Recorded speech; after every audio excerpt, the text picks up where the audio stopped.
জলকে কিচেন থেকে আবার সবাইকে স্বাগত। আজকে আমি এই কাঁচা আম দিয়ে মিষ্টি আচার করব। যার জন্য আমি বাজার থেকে কাঁচা আম কিনে নিয়ে এসেছি। এটা 1 কিলো আছে, 1 কিলো আম। তো এগুলো তোমার গিয়ে প্রথমে খোসাগুলো তোমার ছাড়িয়ে নিয়ে তারপরে গ্রেট করে নেব, তারপরে বানাবো। তো আমি আমগুলো ছাড়িয়ে নিই, গ্রেট করে নিয়ে পরেরটা আবার দেখাচ্ছি। এবার আমি আমটাকে দেখো ঘিষে নিয়েছি, পাতলা পাতলা পুরো ঘিষে নিয়েছি। এবার এটাকে কড়াইতে নিয়ে, আম পকা জিনিস তো সেই জন্য হয় ননস্টিক নয় তোমার স্টিল কড়াতে করতে হবে। তো আমি এখানে শিফট করে নিলাম আমটাকে।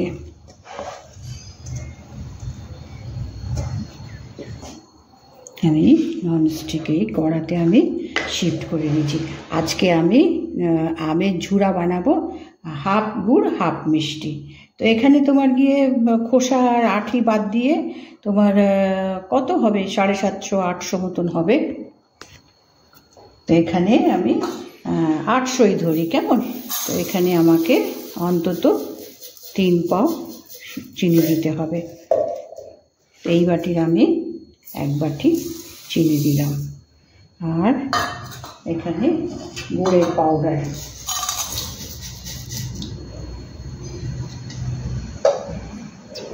আজকে আমি গুড় আর চিনি দুটো মিশিয়ে এটা করব।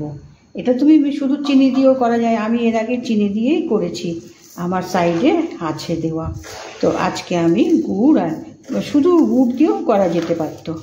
আচ্ছা, এটাকে এবার একটু নুন দেব।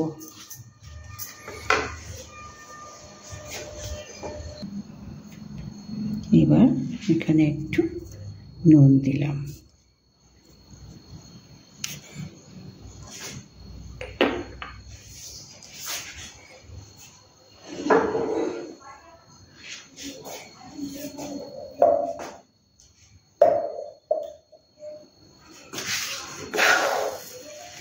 আমি চিনিটা বেশি দিয়েছি এই বাটি, তোমার পুরো বাটি, আর এর মানে 1/4 তোমার গিয়ে গুড় দিলাম। আচ্ছা, একে এখন মিশিয়ে তোমার 1 ঘন্টা তো রাখতেই হবে, কেননা এই চিনিটাও গলবে, তারপরে এইটা আমের থেকে তোমার জুস বেরোবে, বেরিয়ে যখন পাতলা পাতলা তোমার জুসি হয়ে যাবে তখন আমি আবার ওকে গ্যাসে বসিয়ে জ্বালিয়ে নেব।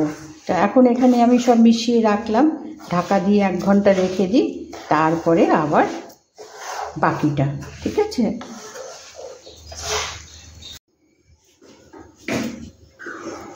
এক ঘন্টা হয়ে গেছে, 1 ঘন্টার একটু বেশিই হয়েছে। দেখো চিনি গুড় সব গলে গিয়ে পুরো জুস বার করেছে, মানে বের হয়ে এসছে। এইবার একে আমি গ্যাসের ওপরে বসাবো। আর এর মধ্যে তো বেশি কিছু মশলা লাগে না, নুন একটু রঙের জন্য তোমার লাল লঙ্কা দেব, বেশি না। এটা তোমার গিয়ে মিষ্টি মিষ্টি এটা খেতে লাগে। আর এটা করলে তো মানে ভাতের ডালের মানে ভাতের পাশে বলো, তারপরে তোমার রুটির সঙ্গে বলো, পরোটার সঙ্গে বলো, খুব ভালো এটা চলে। আর এটা তো মানে এটা করলে পরে মিষ্টি তো এমনি শুধু প্লেটে নিয়ে খাওয়া হয়ে যায়। তো আমি এটা গরম হোক, গরম হলে পরে এখানে আমি নুন দেব।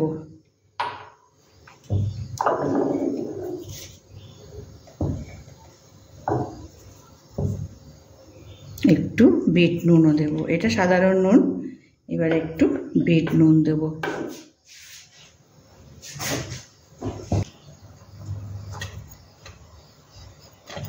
বিট নুনটা হচ্ছে কি, মানে আচারে বলো যে কোনো এতে বলো, এটা একটা ভালো টেস্ট আনে। বেশি না, অল্প একটু। আর দেব লঙ্কা গুঁড়ো।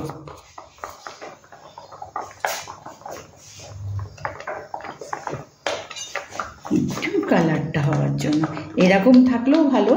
তোমার কালারটা যখন আরও জুসটা শুকিয়ে যাবে তখন আরও বেশ ভালো কালার আসবে। লঙ্কাটা একটুখানি দেব, একটু টক মিষ্টি একটু ঝাল সেই টেস্টটা আনবে। অল্প দেব, বেশি না। আর দেব এলাচ পাউডার।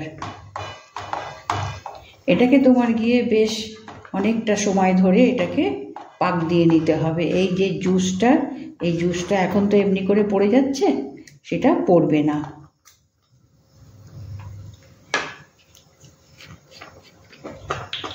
এখানে একটু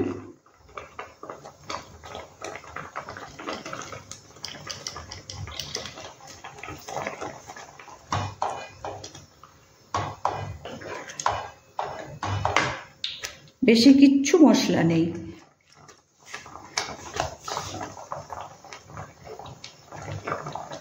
এবার এটাকে ধীরে ধীরে জাল দিয়ে কমিয়ে নিয়ে আসতে হবে।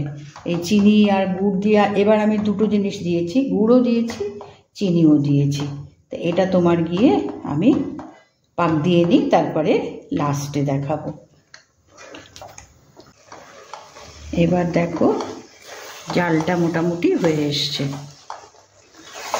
এরম তুললে পরে দেখো তাড়াতাড়ি পড়ছে না, কেমন? আর একটু জ্বালিয়ে নিয়ে এবার গ্যাস অফ করে দেবো।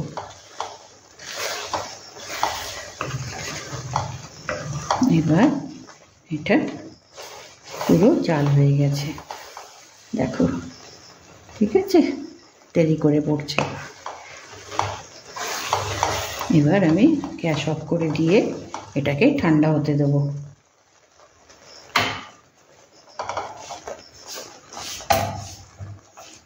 একদম ঠান্ডা হয়ে গেলে এই কাচের বালতিতে তুলে দেব। তো আজকে আমি এটাকে বানালাম মিষ্টি। এটা তো তোমার গিয়ে বেশি দিন থাকেই না,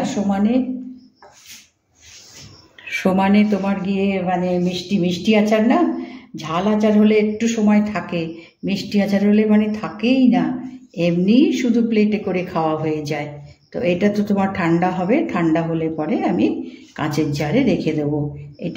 এটা যে বানিয়েছি এটা 2-3 মাস তো ভালো থাকবেই, তারও পরে যদি থাকে তো কোনো অসুবিধা নেই, কেননা পুরো জুসটাকে তোমার জাল দিয়ে মেরে দিয়েছি, মিনিট 20-25 আমার লেগেছে। তো আজকে আমি এটা বানালাম, দেখো, ভালো লাগলে অবশ্যই একটা লাইক করে দিও, সাবস্ক্রাইব করো।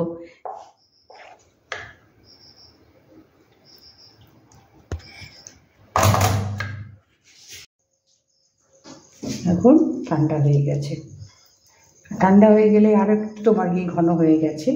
এবার আমি বাটিতে তুলে দিই।